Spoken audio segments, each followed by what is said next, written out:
buenas tardes a todos. Estamos muy agradecidos con Dios de cómo Él ha permitido ir preparando esta reunión de retorno, de regreso a nuestro templo. Y en realidad todas las cosas han ido funcionando cada una detrás de la otra.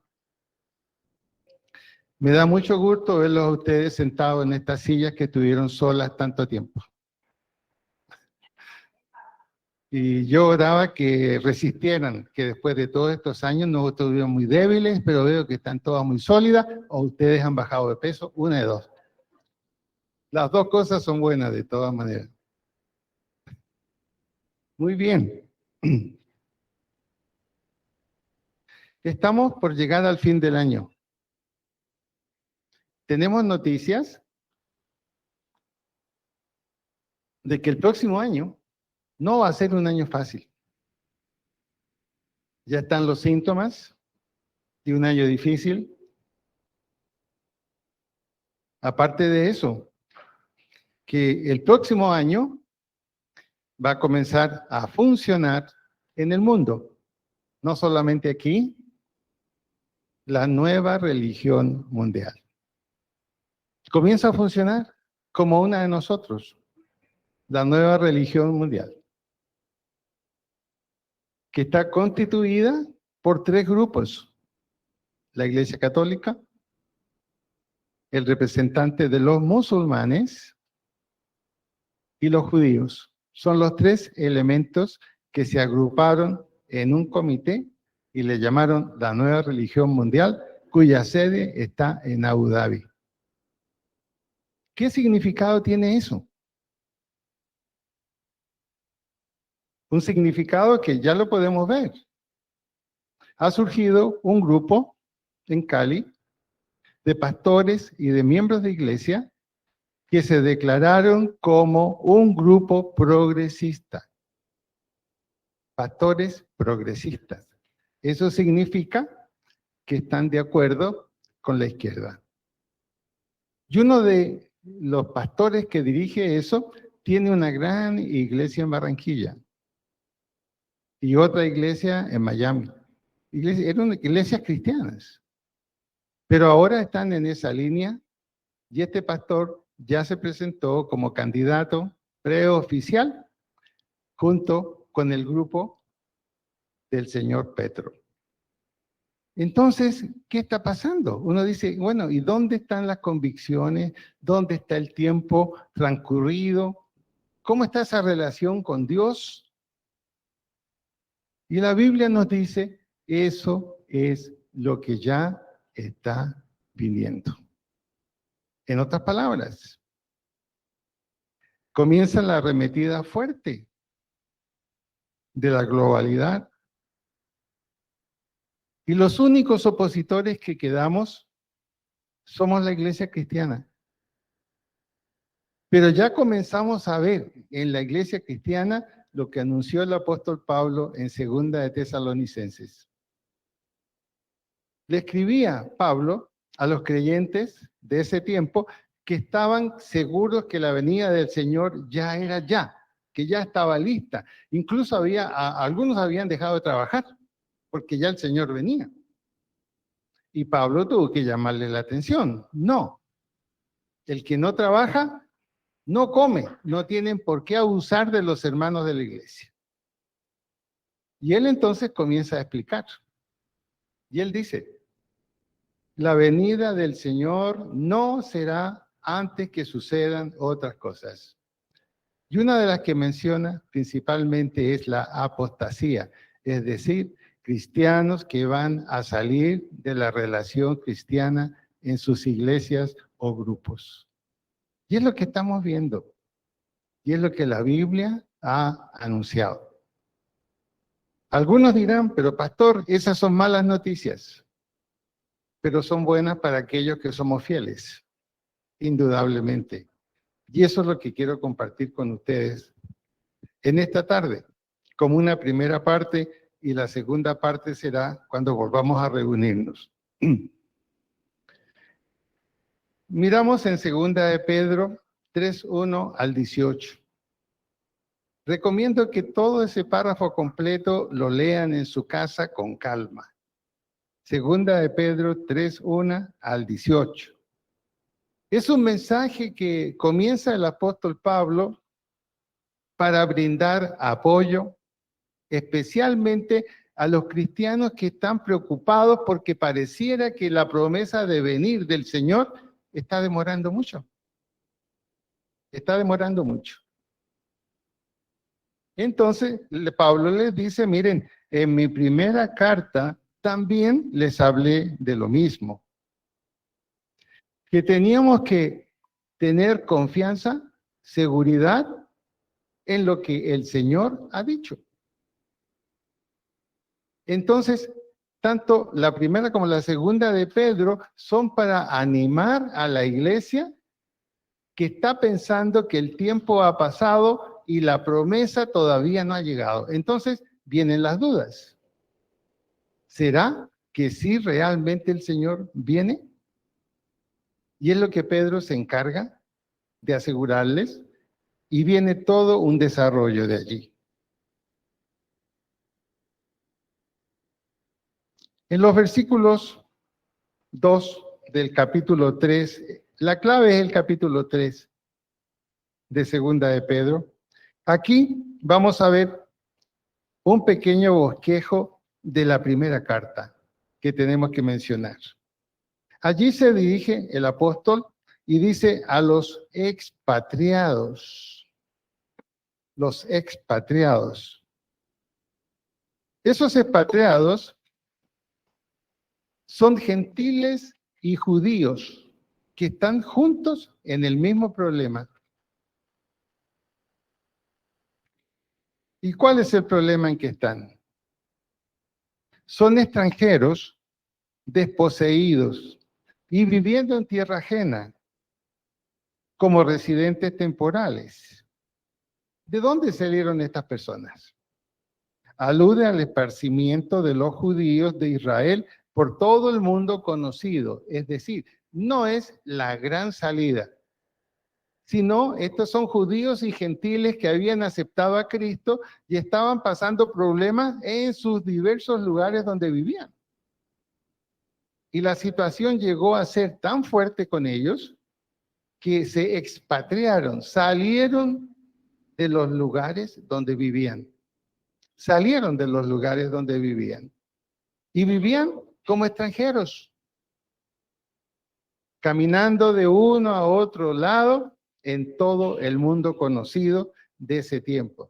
Pero no es la gran huida que sucede después cuando es la destrucción del templo. Esa es una segunda.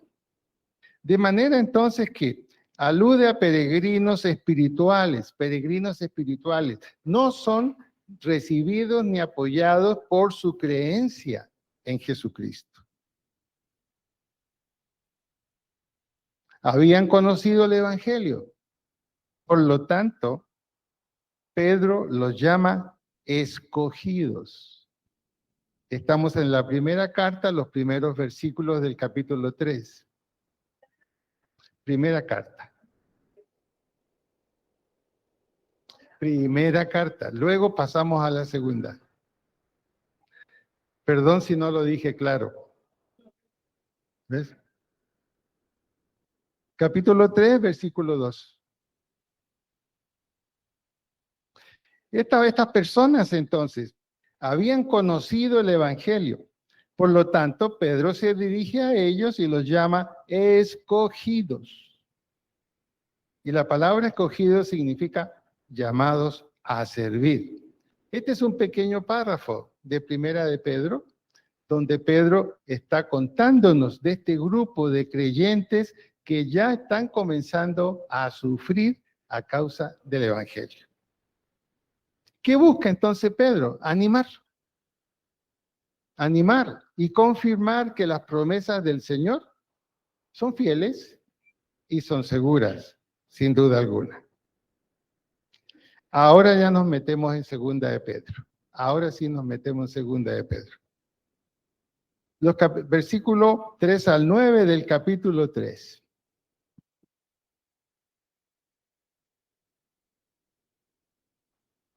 ¿Qué busca Pedro aquí? Que se mantenga la confianza en la promesa de Dios.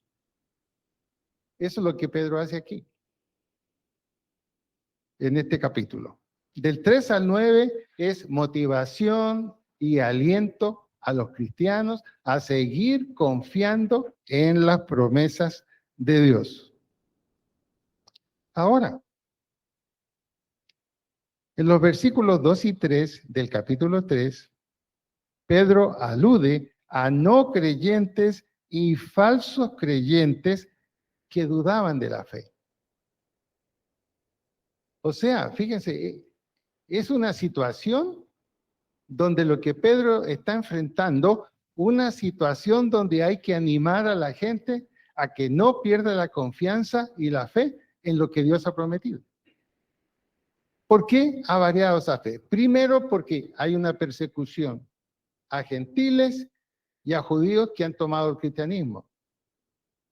Y en segundo lugar, especialmente los de origen judío, ellos eran los que decían, pero ya ha pasado demasiado tiempo y no ha sucedido nada de lo que se dice del día del Señor, que el día del Señor será con fuego. Y ellos decían, lo único que conocemos es cuando Dios actuó con el agua, el diluvio.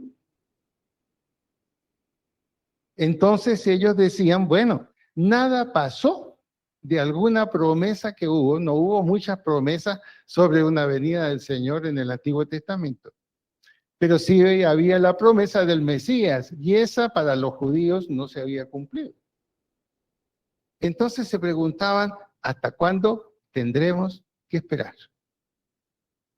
Por lo tanto, entonces, especialmente los de origen judío, ya tenían la pregunta, bueno, pasó todo el Antiguo Testamento y no vimos lo que parecía que iba a venir, la manifestación del día del Señor. Ahora, lo que ellos no se dieron cuenta es que el Señor sí había cumplido ya el inicio de su promesa del día del Señor. ¿Cuándo la cumplió? ¿Se les ocurre? Cuando hubo el primer cataclismo serio, donde el único que quedó vivo fue Noé y su familia. Tremendo día del Señor que parece que pasó sin ser tomado en cuenta. Entonces lo que Pedro trata de decirles que es, así como pasó, que fue por agua, el agua acabó con todo, en el día del Señor será por fuego. Y eso es lo que tenemos que mirar ahora en la Biblia. ¿Será cierto o no será cierto? Cuando pensamos en todos los problemas del cambio climático, parece que lo que tenemos más cerca es otra vez un diluvio. Es lo más posible que suceda. Estamos llenos de agua por todos lados. Hoy día, por ejemplo, mostraban tragedias que están sucediendo con las lluvias. Pero el día del Señor no será por agua, será por fuego. Y es lo que vamos a ver. Por lo tanto, entonces, Pedro insiste, mantengan la confianza en la promesa de Dios. Hay un problema. Hay algunos no creyentes y falsos creyentes que dudaban de la fe y estaban abandonando la fe.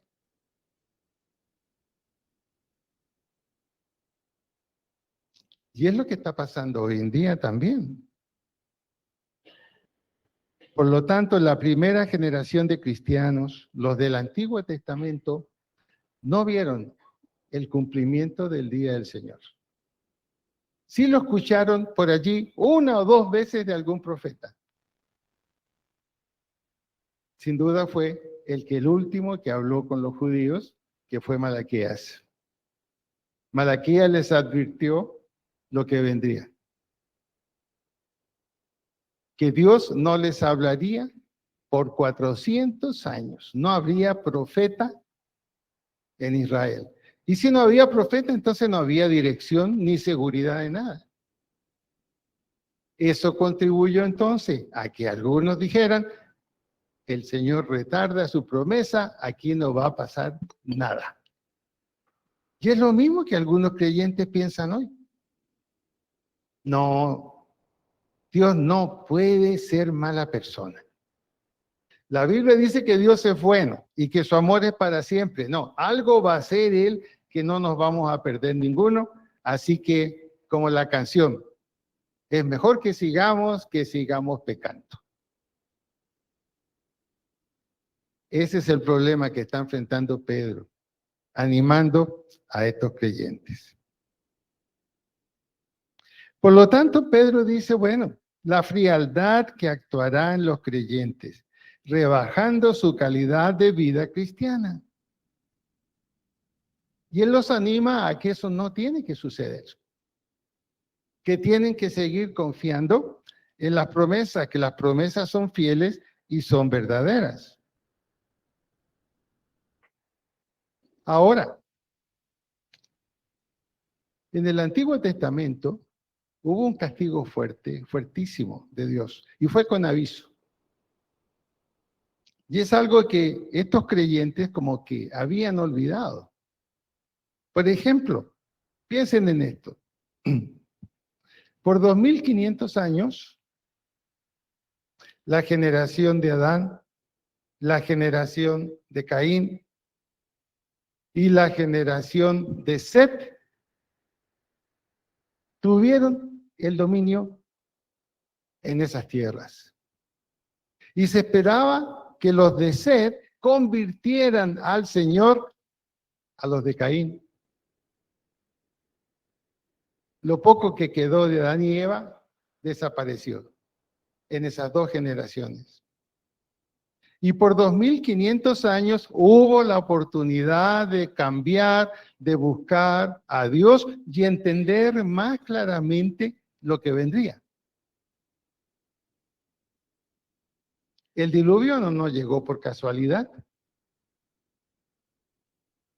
Los antiguos, los más viejos creyentes, que duraron casi 3000 años de vida, advirtieron a esas generaciones, pero son generaciones que no escucharon nada. Hicieron todo lo contrario de lo que se esperaba de ellos. Y cuando comienzan a oír de que están comenzando a suceder algunas cosas muy delicadas, unas lluvias muy largas y unos avisos que daba un hombre llamado Noé, no, dijeron, esto no puede ser. No puede ser. Y Noé cumplió su tarea de avisarle a esas dos generaciones lo que vendría. No oyeron. Entonces Dios dijo, viene mi día, viene mi día. ¿Y qué hizo? Esta generación solo piensa y hace lo malo. He tomado la decisión de destruirlos. Y luego dijo, pero hay alguien que no puedo tocar ni destruir, porque este es un hombre de Dios, es un hombre que está conmigo, él y toda su familia, y decide salvar a Noé y su familia. Entonces, algunos creyentes pensaban que el día del Señor sería parecido a eso, que otra vez hubiera un diluvio y que las aguas acabaran con todo. Pero acuérdense que Dios hizo una promesa diciendo, no voy a volver a repetir esto. Y dejó el arco iris como una señal de que Él no volvería a permitir que sucediera lo que sucedió por agua. Eso ya nos permite decir, es cierto, cuando la Biblia dice que el día del Señor es por fuego, no es por agua. Es decir, el cambio climático no nos va a acabar, definitivamente. Pensemos en eso, es la promesa de Dios, no voy a permitir eso otra vez. Es otro problema que se nos viene más encima. Por eso entonces, el mundo actual no va a recibir un castigo igual. Versículo 7, vamos ya, segunda de Pedro. El mundo actual no recibirá un castigo igual, sino que sería por fuego. Ahora, veamos la incredulidad que hay. La Biblia dice que será por fuego, pero veamos la incredulidad que hay. El mundo dice, esto nunca ha sucedido. Han habido problemas con las lluvias, han habido problemas con los vientos, con las tormentas, pero nunca ha habido problema de que el mundo esté en peligro por fuego. ¿Ha habido volcanes en erupción? Claro que sí. Pero noten esto. Alguien diría, nos estamos acercando al fuego. Porque cada vez más, ¿qué sucede con los volcanes en el mundo? Un ejemplo desastroso. En España, las Islas Canarias. No sé si han ido a las Islas Canarias, pero son sitios donde se llenaba de turistas eso, las Islas Canarias, porque el mar Canario es fantástico, era. ¿Qué ha sucedido? 15 volcanes en erupción que cubren todas las Canarias. Y no paran. Continúan. ¿Y qué ha sucedido? Casi el 80% del mar de Canarias ya fue absorbido por la lava. No hay mar. Se teme que Canarias, por ese solo hecho, desaparezca.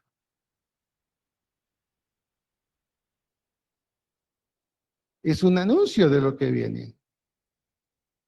Pero son solamente volcanes que están dando una erupción que nadie esperaba. Heidi ha leído mucho allá mismo en España de esto, me imagino. ¿La gente tiene temor de lo que está pasando en Canarias o no? No, dicen, no, esto ya se soluciona. Se soluciona. Como todas las cosas en el mundo se han solucionado y el mundo nunca se ha acabado. Entonces, ¿por qué pensar en eso? Pero ya está comenzando a suceder. ¿Por qué razón hay una desconfianza y no se cree en lo del día del Señor, que por fuego se acabará este planeta? ¿Por qué no se cree? Hay razones y las razones son estas. Los académicos tienen un principio que se llama el uniformismo. El uniformismo. Eso significa que todo el universo se mantiene estático, detenido, parado. ¿Por qué? Porque tiene una creación que le da un cierto hermetismo. Todo es fijo y todo está gobernado por los principios variables de la evolución que ya terminó. Por lo tanto, entonces, dicen los académicos, nada catastrófico ha sucedido jamás en el pasado, así que nada sucederá en el futuro.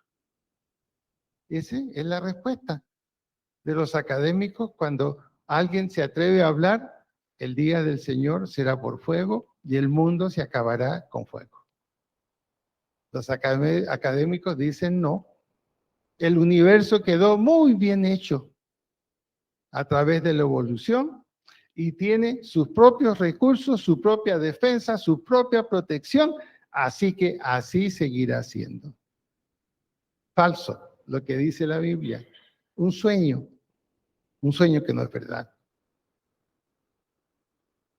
Sin embargo, los académicos, aquí estoy usando un libro del doctor MacArthur que explica muy bien esto con el equipo que él tiene. Sin embargo, dice MacArthur, ignoran voluntariamente que ya han habido dos cataclismos en el pasado. Un cataclismo es algo como esperamos ver en el Día del Señor, en que todo se conmueve y todo o desaparece o cambia. Ya han habido dos. ¿Y cuáles son esos dos cataclismos? El primero es la creación. La creación. Dios actuó en el espacio vacío porque no había nada, como dice Génesis en los primeros versículos. Y la tierra estaba desordenada y vacía. Y el Espíritu de Dios se movía sobre la faz de las aguas. Es cierto, todo estaba quieto. Pero el Espíritu de Dios comienza a mover eso. Y lo mueve de tal manera que donde no había nada, ahora hay toda una formación. Hay cielo, hay tierra, hay mares, hay lagos, hay estrellas, está la luna, se ordena el sol, es decir, aparece una creación perfecta. Entonces, MacArthur dice, bueno, ¿cuánto movimiento, cuánta fuerza no se necesitó para hacer eso? Se conmovió todo. Donde no había nada, ahora hay algo extraordinario. Entonces, la creación muestra que el universo no está, como dicen los expertos, no está quieto, no es el mismo siempre, no se autoprotege, siempre es todo igual, nada sucede. Ya sucedió, la creación cambió todo. Donde no había nada, ahora hay algo extraordinario. Y el segundo cataclismo fue el diluvio. Por lo tanto, eso prueba una cosa, que la Tierra no es tan vieja como se piensa. Fue hecha en menos tiempo del que creemos. Por lo tanto, la teoría de la evolución, a partir de estos criterios, ya hace tiempo ya, comenzó a quedar en total descrédito.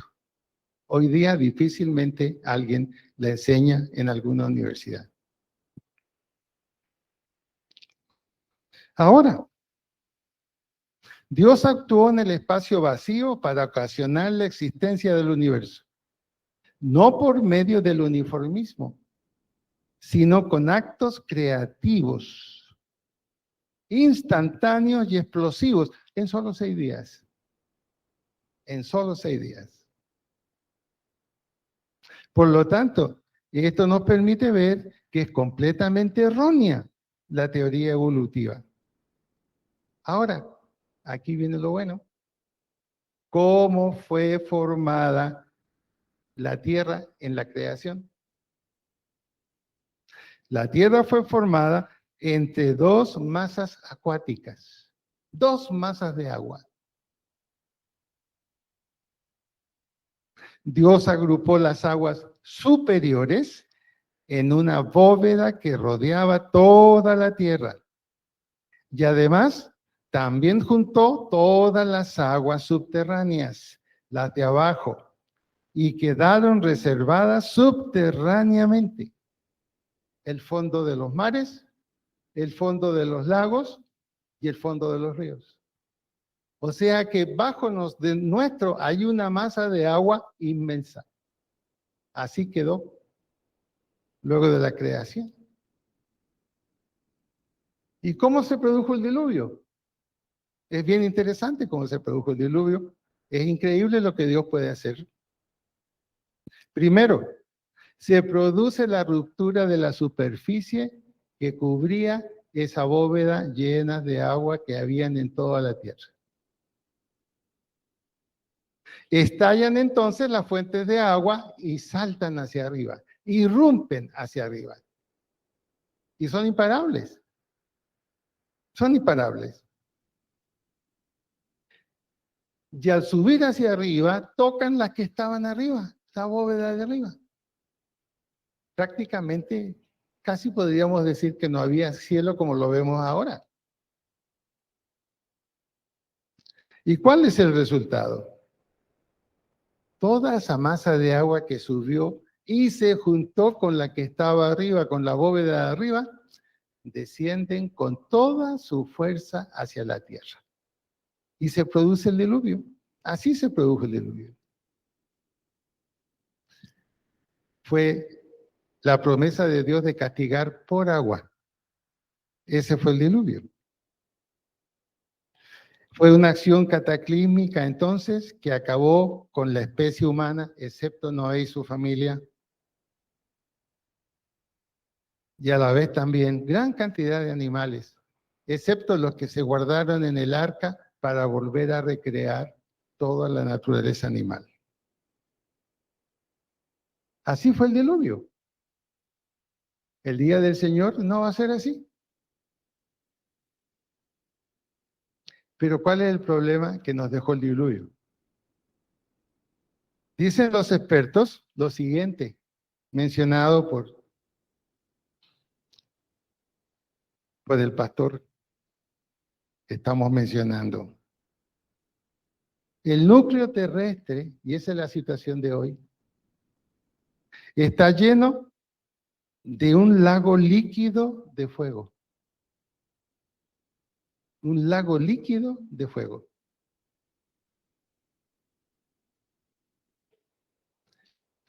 Piedras, carbones, todo lo que hay en la corteza terrestre se vuelve fuego y una agua ardiente, como un agua ardiente. ¿A qué temperatura? 6.800 grados, dicen estos científicos. Eso es lo que está 14 kilómetros más abajo de lo que pisamos. Poquito, ¿no? Apenas 14 kilómetros. ¿Qué tiene que pasar entonces? ¿Qué tiene que pasar? La raza humana está separada del núcleo por un espesor de tan solo 16 kilómetros. Bueno, menos mal que son 16 y no solo 14. La creación, entonces, es una bomba en potencia debido a su estructura atómica. Los elementos para construir una bomba atómica están ahí también. Entonces, ¿van viendo que el día del Señor ya no es una leyenda ni un cuento? No va a ser como el diluvio. Ahora, si el ser humano, a través de esos elementos básicos, puede crear una bomba atómica, Dios no necesita crearla, basta que le apriete un botón y es una sola explosión y se acaba todo. Así lo plantea la Biblia, el día del Señor. Que el mundo y todo lo que hay en él terminará por fuego. Ese es el día del Señor. ¿Y nosotros? ¿Será que nos quemaremos también? ¿Qué pasará con nosotros?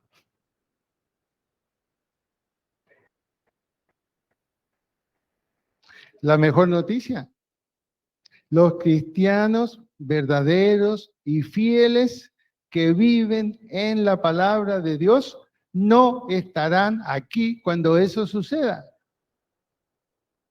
Seremos arrebatados en las nubes y veremos el espectáculo desde arriba. ¿No le parece increíble? Ahora mi pregunta es esta. Si todo esto está comprobado verdaderamente, científicos que les gusta el cristianismo, ¿por qué dudamos?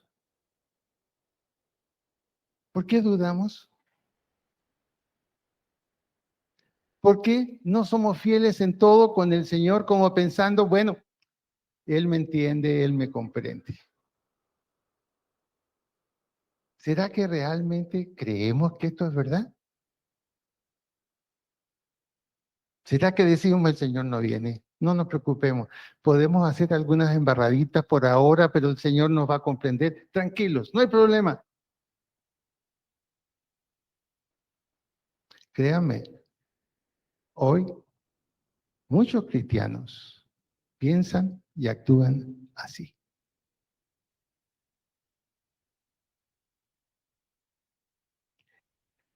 Y esto es lo que está próximo. Pablo lo respaldó y dijo, sí, esto viene, pero la primera señal que estamos entrando en la ruta final es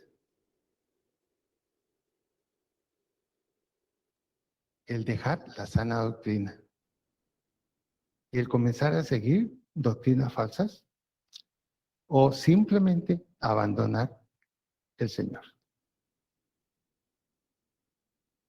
A mí me da realmente temor cuando veo lo que algunos creyentes hacen. Piensan que no va a pasar nada. A uno que yo lo amonesté con seriedad, él me dijo, bueno, como Dios perdonó a última hora al buen ladrón, así me puede pasar a mí. Es decir, tengo tiempo para pedir perdón. Yo le dije, bueno, si uno supiera cuándo y cómo y en qué minuto va a morir, podría pensar así. Me aguanto hasta esa hora y ahí arreglo las cosas. Pero ocurre que no sabemos.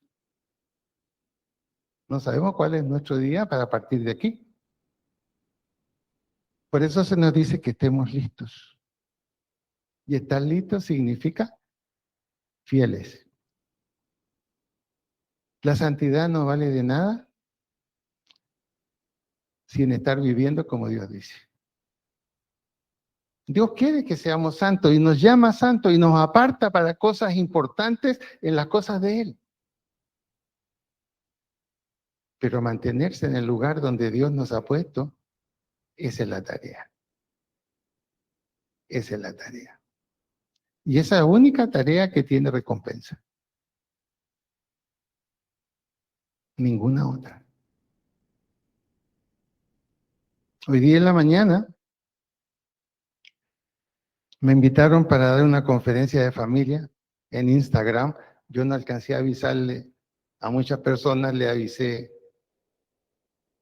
a mi amiga que está por allá atrás, solamente. Y conversando después con los que permitieron hacer todo eso, leíamos los comentarios de la gente, lo que escribió la gente como consecuencia de eso. Y es increíble las reacciones positivas que hay. Entonces me convenzo que a lo mejor estamos demasiado en silencio hacia gente que no conoce al Señor, demasiado en silencio, porque responden cuando estamos hablando de cosas que son serias y que pueden solucionarse con la ayuda del Señor. Es como dice la Biblia, los terrenos están listos para cosechar. Solo es necesario que vayamos y cosechemos, porque estamos en los últimos tiempos.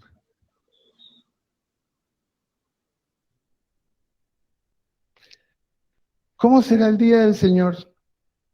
¿Dónde se nos habla del día del Señor? Hay 260 referencias al día del Señor en las epístolas. En el Antiguo Testamento no se habla mucho de eso, pero sí, en las epístolas, los discípulos del Señor se encargaron de hablar claramente sobre eso y tanto Pedro como Pablo son los que más firmemente hablaron sobre eso. Mi pregunta entonces es, ¿qué vamos a hacer? Y Dios nos permite comenzar otra vez presencialmente en el inicio de situaciones difíciles para el mundo. ¡Qué increíble! Mi pregunta es, ¿estamos dispuestos a seguir creyendo? ¿A cambiar nuestro estilo de vida si es que hay algo que no conviene en nuestro estilo de vida? Y como decíamos, como consecuencia de nuestro tiempo tan bueno de oración, de canto, de compañía los unos por los otros, esos viernes de vigilia. Hablábamos en la última vigilia la necesidad de recuperar otra vez que renazcan las relaciones que hemos perdido. ¿Se acuerdan? Yo le pregunto, ¿cuántas relaciones perdidas usted ha recuperado? en estos últimos 15, 20 días? ¿O sigue viviendo como sea con relaciones perdidas? Es tiempo de tomar una decisión. La primera relación que puede estar un poco perdida es con Dios. Esa es la primera a recuperar. Como consecuencia, vendrá la recuperación de las otras. Dios no está detenido para hacer milagros y cosas grandes. El ejemplo es mi esposa. El último examen que tuvo, un examen completo, por todos lados. Y cuando le entregaron el resultado, mi esposa le dijo a Moisés que le interpretara y le leyera el resultado. Y el resultado era tan claro. Lo sospechoso que había en el hígado, su cáncer, desapareció. El examen sobre todos sus huesos, cero problema. ¿Qué le dijo la médico? Usted está bien, pero de todas maneras, tengamos cuidado. Pero usted está bien. Y ella me contó a mí, ¿qué te parece? Yo le dije, mira, si el médico dice que ya estás bien, significa que Dios ya hizo la obra y ahora dar gracias. Dios no está quieto. Dios no está quieto. Pero Dios se acerca a aquellos que se acercan a Él. Si yo camino un paso, Él camina otro. Pero un paso no basta. Tiene que ser una carrera, como la que hizo esa mujer después de la tumba vacía. Solo escuchó la voz del Señor. Allá corrió ella y le dijo el Señor, quieta, no me abraces, no me toques. Pero él vio quién era esa mujer y le dijo, ve y cuéntale a todos mis discípulos. La primera evangelista, la que comunicó el evangelio, la buena noticia que Jesús había resucitado, fue una mujer. Y nosotros los hombres, ¿qué? Ahora, hermanos, ya hemos comenzado la presencialidad. ¿Por qué razón Dios permitió esto? ¿Por qué razón nos permitió de un momento a otro? Tenemos todos los elementos para que esto sea transmitido a cualquier parte de Colombia y el mundo. ¿Por qué lo permitió? ¿Para nosotros solamente? No. Le comenté a alguien, me dijo, qué bueno, me dijo así, los hermanos que no vienen el día domingo no van a necesitar tampoco conectarse, se pueden conectar inmediatamente, claro, pero también es para los que no conocen al Señor.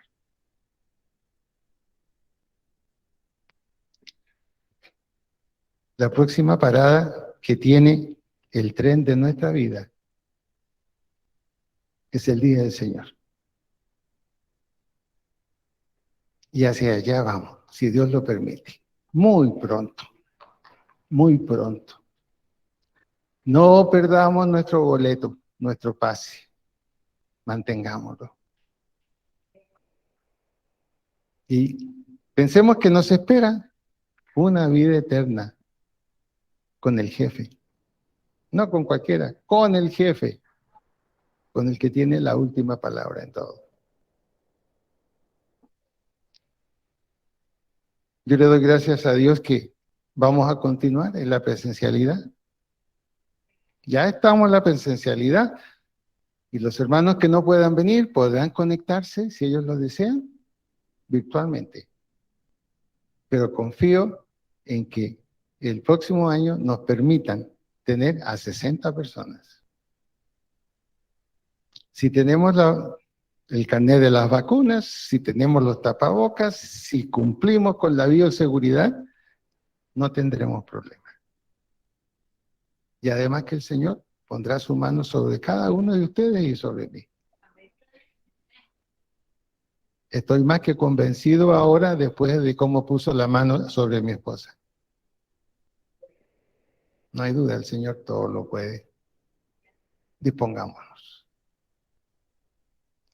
Los invito a que inclinemos nuestra cabeza donde estamos.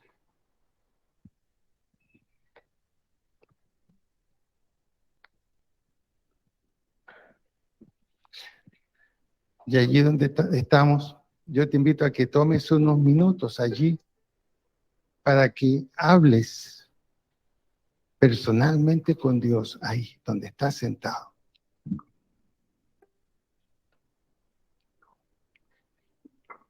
Abre tu corazón, no tu mente, tu corazón con Dios. Habla con Él, dile cómo te sientes.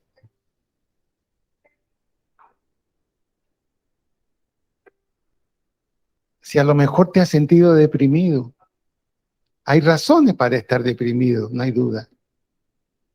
Dile, Señor, ¿qué puedes hacer tú por mí?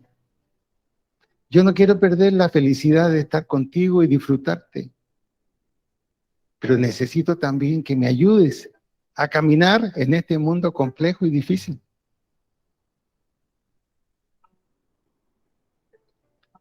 Hay relaciones que recuperar. Pídele a Dios que te conduzca a renovar esa relación. Si hay que perdonar, perdona. Y si hay que pedir perdón, pídelo.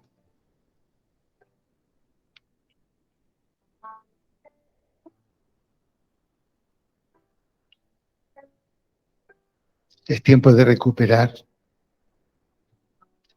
nuestra relación principal, nuestro cónyuge y nuestros hijos.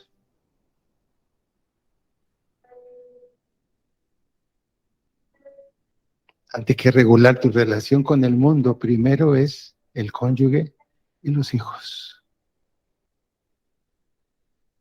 Dispongámonos a caminar esta última etapa que nos queda. No irá más allá de 1 año y medio, a lo máximo 2 años.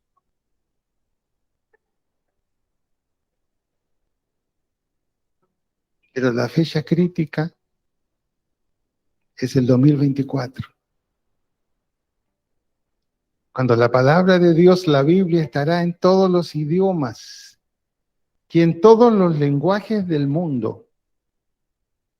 Y será proclamada a todo el mundo, por la televisión, por todas las redes, de tal manera que nadie tendrá la excusa para decir, no escuché el Evangelio. Son tiempos increíbles que vienen y son para nosotros. Si esta pandemia te ha alejado un poco de Dios, es el momento de retomar el lugar que tenías. Llegó la hora de hacer nuestro trabajo. Y con la ayuda de Dios lo haremos. Y en el nombre del Señor te digo que tu bolsillo tendrá lo suficiente para que tu casa permanezca bien y tu familia tenga lo que necesita. Es la promesa del Señor. Él lo va a hacer. Si envió un cuervo a llevar comida al profeta, a nosotros nos mandará con un águila bien grande para que en sus patas lleve un balde lleno de lo que necesitamos. Esa es nuestra fe, esa es nuestra seguridad. Padre bueno, gracias Señor. Gracias Señor porque incluso Señor, yo creo que hasta habíamos perdido la costumbre de predicar en el púlpito. Estábamos acostumbrados, Señor, a estar en una silla frente al computador. Por eso incluso hasta nerviosos hemos estado. Pero gracias porque hemos comenzado.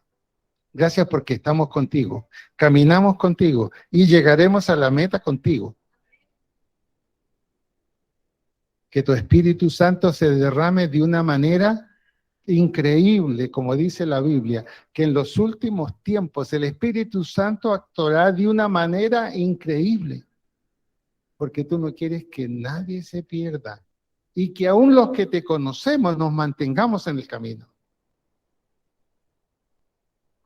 Te bendecimos, Señor. Gracias por cada uno de los que estamos aquí. Gracias porque 3 de los que iban a venir están ahora en atención en una clínica, viendo a un familiar o ellos mismos siendo tratados. Allí está tu Espíritu Santo sobre ellos. Y te damos muchas gracias. Padre bueno, yo te doy gracias.